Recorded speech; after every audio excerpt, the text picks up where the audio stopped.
Out of Order Gun Rights Podcast, Episode 43.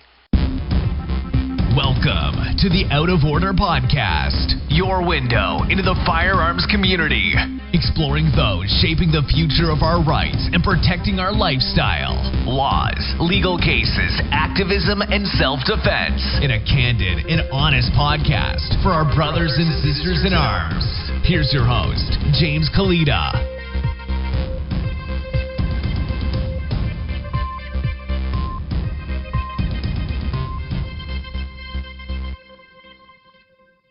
Thanks for tuning in to episode 43 of the Out of Order Gun Rights Podcast. Today's sponsor is NagYourRep.com, where you can annoy an anti-gunner, embrace your inner gun nut, and do your part to defend the second by regularly, consistently, and automatically reminding your elected representatives to oppose gun control laws. The guide is free, the tools are free, and just sign up for the email address at NagYourRep.com, and I will send that free guide over to you. Today's guest is Dr. John Edeen. Dr. Edeen is a orthopedic surgeon and also membership director for Doctors for Responsible Gun Ownership. And now, here's John. Dr. Edeen, welcome to the show. Well, thank you very much. It's happy to be with you and to talk to your audience. Oh, my pleasure. So, Dr. Edeen, you are the membership director for Doctors for Responsible Gun Ownership. Could you tell us a little about that? Sure, yeah. DRGO is what we like to call it. Is an advocacy and watchdog group that confronts the anti-gun bias in medicine. As you know, like the AMA and the American Academy of Pediatrics are all very anti-Second Amendment. They've had a tremendous anti-gun bias for the last, I'd say probably 20 years. And so we have a group of people who actually review and analyze and critique the anti-gun publications. You know, we have the Bloomberg School of Public Health now, and you know that they're not pro-gun, okay? And recently, in California, Garen Wintemute had $5 million given to him by the state of California to fund a quote-unquote violence research center. And we know Garen Wintemute is a very anti-gun person. He's the guy that coined the phrase "Ring of Fire" and Saturday Night Specials and all that kind of stuff. So he's been, against the Second Amendment for a long time as well. So we're dealing with people who are well established, and we're out to kind of take apart what they're saying and show the bias in their research. We like John Lott. I think we do a lot of similar things. He's a great guy, and I think we don't have his level of expertise because of his. He's an economist. So he looks at it from an economic standpoint. But we have medical people who have hundreds of years of medical experience, and one of the things that the established medicine likes to talk about is that gun violence is a public health issue, and it's really not. It's a criminology issue and a sociology issue. You can't by giving vaccinations and whatever, you can't stop people from shooting guns to kill each other when they're involved in criminal acts. It's a criminal problem. It's not a healthcare problem. Now, dealing with the after effects is a healthcare problem, and if there's better techniques of treating gunshot wounds, and that's medical stuff. That's a public health issue. But actually stopping people from shooting guns is not a public health issue at all. The gun is not the vector of disease. It's the criminal assailant. It's the bad actor. That's the vector of the disease. Of quote unquote criminal violence. And so, we see a lot, just in the, public media, where it seems like the medical community is anti-gun. Do you find that the individual practitioners hold that view, or is it just really? I think a lot of it is regional. A lot of it is specialty. We see a lot of surgeons and emergency doctors who actually are pretty, pro-gun because they realize, what's going on. I live in Texas. There's a lot of pro-gun doctors in my sitting around the doctors, the table in the doctor's lounge, and we have interesting conversations. But there are also other doctors who are anti-gun, and we do our best to try to convert them. I've taken several of them out to the range. So, I mean, that's how I like to convert people. Yeah, you think this is a bad thing? Here, come on, let's go out. Now let me show you how these things work. It's not scary. It doesn't like whisper into your brain and make you do crazy things. It's just a tool. Yeah. It doesn't change your behavior. In fact, you have to take more responsibility for your behavior when you have a gun in your hand. Right. So all of a sudden, a lot of times the light bulb goes on. Yeah, one time I have to go back and count how often that comes up as the main way of taking people away from that anti-gun stance is taking them shooting. But just about every episode it comes up. Yeah, well, I mean that's the best way to do it. I think from a one-on-one standpoint, it's each one reach one. Isn't that what Anthony says? Right? Yeah. Yep. Exactly. Yeah. Yeah. So I've taken probably 50 or 60 people to the range. I've actually set up classes here in San Antonio with a couple of instructor friends of mine, where we've had 20 to 30 healthcare professionals take a class, learn how to it's a beginner's class, learn how to run a gun, and so I think that's a way to get people out there. In fact, one of the people who took the class was a guy that voted against me on a resolution in our county medical society. I was trying to have our county medical society put forth a resolution against gun-free zones, and especially in hospitals, and he voted against me on that. But then a year later, he was in one of the classes because somebody was stalking him and his family, one of his family members. Wow. Yeah. So you know what? That's the way it goes. So you just have to be open, and sometimes people will change their own minds based on their circumstances, but sometimes you can do one-on-one or group classes or whatever, and like what Tony Simon does is fantastic. Tony's a friend of mine, and I love him to death, and what he does, I think, it makes a tremendous amount of difference. Yeah, it really does, and it's amazing how far his reach is. I talked to someone from Ohio today who knew Tony, and yeah, that was great. Tony's hard to miss. Yeah. So how did you get into all of this? Were you going through? Well, let me ask you this: when you were going through med school, was there the same anti-gun issues? Had it always been there, or did it come up for you later? It was never mentioned at all. In fact, all these people, these doctors are trying to give gun safety advice. You're never taught anything like that in medical school. There's no firearms safety training or whatever. It's political, and it's the bias from the left. And you and I both understand the Constitution, and that the reason the Second Amendment's in the Constitution has nothing to do with hunting. It has to do with balance of power in the hands of the people rather than in the hands of the government. And in order for the left to impose their will on the populace, they have to disarm the population so that they can get away. They have to have the balance of power in their hands.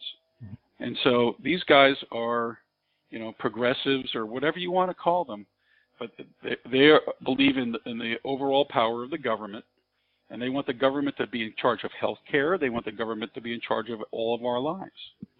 And that's the bias. Now, did I see that in medical school? No, there was no clue. And I wasn't really a gun guy back in those days either. I didn't start really shooting guns in earnest till 1992. Okay. And that was because of the Rodney King riot, and my racquetball partner dislocated his patella. So we went up to the range and shot. But that was when I first started shooting guns, on a regular basis. I mean, the guy that I relieved on my ship actually took me out to shoot one time, and he was a good guy. But that was, I shot, and that was it for a few years until all this happened. And then over time, I start collecting guns, you start shooting and hunting and doing other things, and You know. Now, how did I get into DRGO? That's kind of an interesting question. And it starts off with Mark Walters. Mark Walters would travel around and do these concealed carry expos, and I met Mark, and he invited, this was in 2013, he invited me to come to the NRA meeting that was in Houston that year. So I went and hooked up with him, and he introduced me to Masad Ayub, who's one of my mentors now. But anyway, and then after that, he says, well, Gun Rights Policy Conference is going to be in Houston as well in September. Why don't you come to that? And so I was able to get there. And during the Gun Rights Policy Conference, this fellow named Dr. Timothy Wheeler was up there talking about Doctors for Responsible Gun Ownership. And about this time, I was trying to put forth that resolution through the Medical Society. So I introduced myself to him, and his eyes got really big, and he says, oh, do you know how rare you are, an orthopedic surgeon that believes in gun rights and wants to help? I said, no, but I'm here and I want to help. So, and so we communicated, and he helped me actually put my resolution together. And when it got voted down 22-2, he consoled me because I was pretty heartbroken. But then you just turn your energies in a different direction.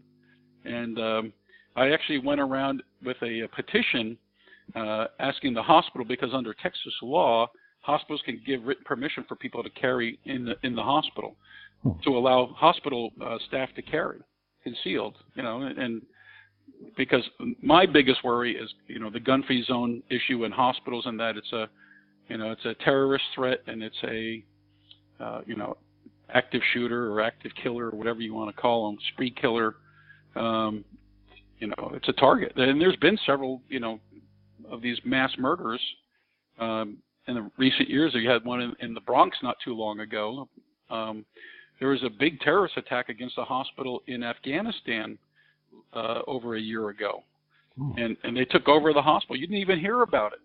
But this is stuff I look at. And it was the big military hospital, and it was taken over as an inside job. There were two of the interns were part of the inside job. They came in through a back entrance, killed a bunch of people, and the only ward that wasn't where people weren't killed was the Taliban ward. Even though they said they were ISIS, they were really Taliban. And they were out looking for certain people, and they would throw a grenade in the ward, and then they go in and head shoot everybody that was still breathing. And so it was a tremendous massacre. Some people managed to escape by going out the windows, some of the able-bodied people. But, if you or I are a patient in a hospital, the likelihood of us being able to escape is very small. They talk about run, hide, fight. Well, how do you run if you just had abdominal surgery or heart surgery? You can't hide if you're all I don't think you may have a chance to fight if you're armed, but that you're disarmed in hospitals. Yep. And so that's my big thing, and that's really what got me into the Second Amendment arena, is the gun-free zone issue, and I've written extensively on it. You can find that at drgo.us, and just put my name in there, and there's a list of articles that I've written. One was published in Concealed Carry magazine a couple summers ago, about 2 years ago now, and it was about terrorism against hospitals worldwide, and it's probably one of the most extensive articles on that subject. In fact, it probably may be the only one that's that extensive, and it's also on drgo.us if you want to read about terrorism against hospitals. Yeah, I'll be sure to check that out. So, do you, as I guess as anti-gun as the associations are, do you have fear for your career being this outspoken as to a person? Me personally, no. However, one of our writers writes. Actually, we have a couple of writers that write under pseudonyms. One of whom is a pediatrician, and because her organization is so anti-Second Amendment that they would, she's afraid that they may come down on her. This past year, one of the senior pediatric orthopedic surgeons in the country penned an article in the Dallas Morning News, penned an opinion piece about gun violence and all this kind of stuff. And I put a rebuttal in, And the Dallas Morning News just kept on saying, well, it needs to be shorter, it needs to be this, it needs to be that, but they never publish my rebuttal. But I published it at DRGO. So if you want to look at that, we have his article and we have my rebuttal. But it's so full of the misinformation that the left puts out there. And I corrected every last, I basically rebutted every last point that the guy made. I think he's very well respected as a pediatric orthopedic surgeon. He taught several of my colleagues, as their mentor. But when it comes to his understanding of the Second Amendment, it's in the solution to the problem of gun violence. It's not the tool, folks.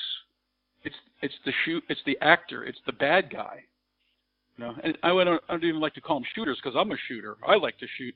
I'm not a murderer, though. These guys are murderers and criminals and sociopaths, and that's the problem. It's not James Kaleda or John Edeen. We're not out there robbing people and shooting people because we don't care. It's the violent criminal actors, and it's the system that lets them come walk into jail and walk out. That revolving door criminal justice system is more at fault than anything else. Your shooting that you just had down there in Trenton a few weeks ago, that guy should have been in jail. Yeah. He let him out. He shouldn't have been in possession. How many laws did that guy break? Right. In order to commit those crimes. One more law is not going to help it. To get some of our cases to go through, where we can start really solidifying the Second Amendment and what it means, and then start pushing back on the states and making them toe the line. Remember that every single one of these states signed the Constitution. Right. Yeah. Right. And that's the law of the land. That's the foundation for everything else. And all these other laws that these guys are putting on, if they violate the Constitution, they're really, we need to put the screws to them. Let's put it that way. The federal government needs to come down on them, just like they did, with civil rights back in the '60s. Yeah, and it's I think we had one of our assembly people say that everything's constitutional until somebody sues you, and for them to have that, because I don't think the everyday folks realize that it takes a generation and a half to have a law overturned, and you're worried about it the entire time because none of the Supreme Court justices are young. Right. And how many thousands and thousands and thousands of dollars does it cost too? Right. Yeah. That's the thing. So people have to fork over their resources to get these laws overturned. Thank goodness we have organizations like the Second Amendment Foundation. Alan Gottlieb is a personal friend of mine, and that guy never tires, and he's always got a plan, and he's like one of these 3D chess guys. He's thinking steps and steps ahead. He understands how things go and what needs to go first and what needs to go second. And he's looked at all these, potential judge appointments. And so, he says, "Was it black robes matter?" And so, and Trump, fortunately, has been able to put in a fair number of constitutional judges in the lower courts. Because remember, a lot of the court cases, they never make it to the Supreme Court. It's the lower courts that decide them. Right. And it's only when you have a big split and the Supreme Court is willing to take the case up that it's actually sees the light of day in the Supreme Court. And we have lots of examples of that stuff. Even the cases from New Jersey and California that didn't get certiorari. Yep. Those cases are legitimate cases. There's cases that have been found one way in one district, and then the opposite way in another one. Well, that's what the Supreme Court is supposed to do, is to sort those things out. But I think probably with one and maybe two more Supreme Court justices being appointed by Trump, I think we're going to be able to get the Second Amendment clarified and solidified in our favor. Right. Absolutely. Hopefully. And yep, I'm keeping my fingers crossed.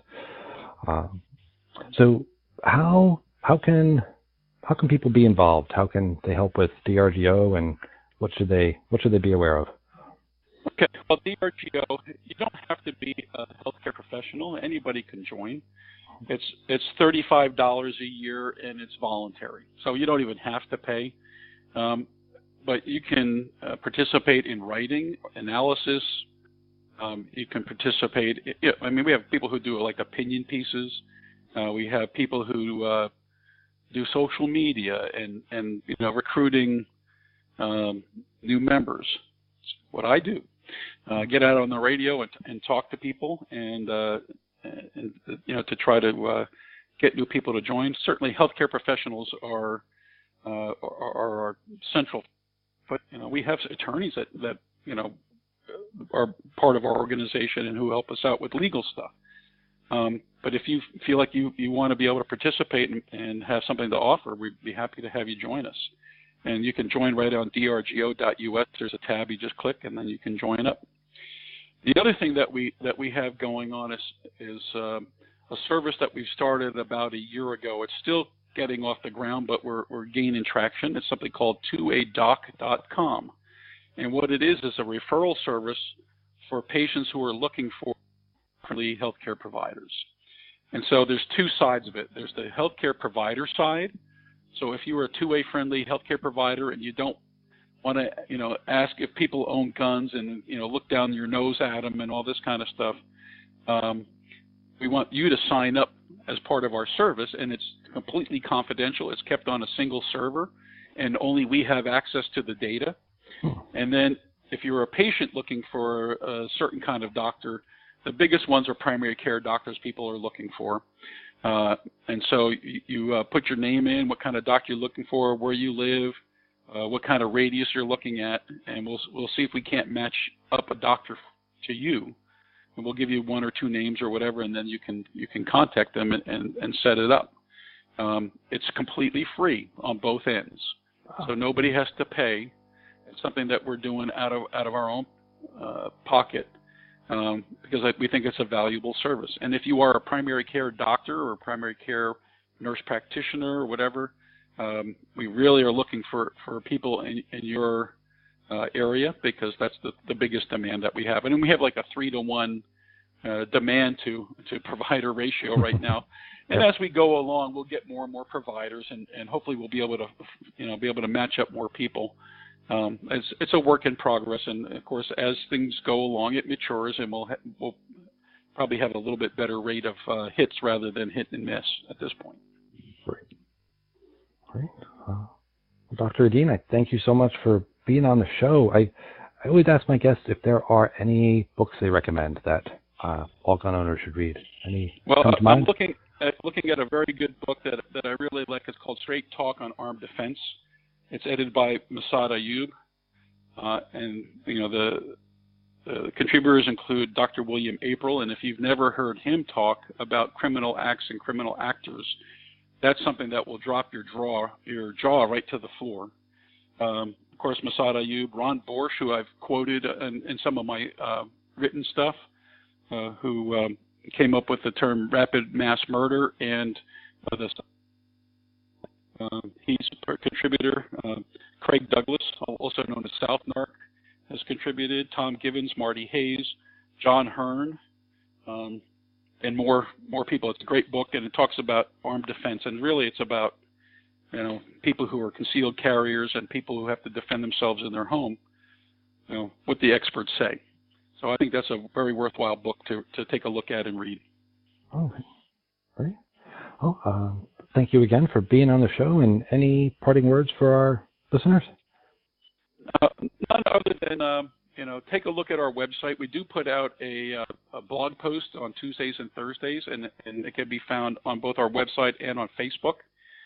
You're going to find some interesting stuff being said. Some of it is topical as far as, articles that come out and some of the stuff that we analyze, and others just, making commentary on things that are going on in the country at the time in regards to healthcare and firearms. But it's worth a read. All right. Great. All right. Thank you very much for being on the show. I look forward to talking to you again soon. All right. Well, thank you so much. Thanks again for tuning in to the Out of Order Gun Rights podcast. Today's show notes page is outoforderjameskalita.com/DRGO. And please remember to head over to nagyourrep.com, get that free guide to stay in contact with your reps and remind them to oppose gun control laws. Of course, you can always help out the show by using the Amazon affiliate links on our show notes pages, and you'll also find links there to our great sponsors, Liberty Classroom, where you get the history and economics lessons they didn't teach you in high school, and for Liberty Maniacs.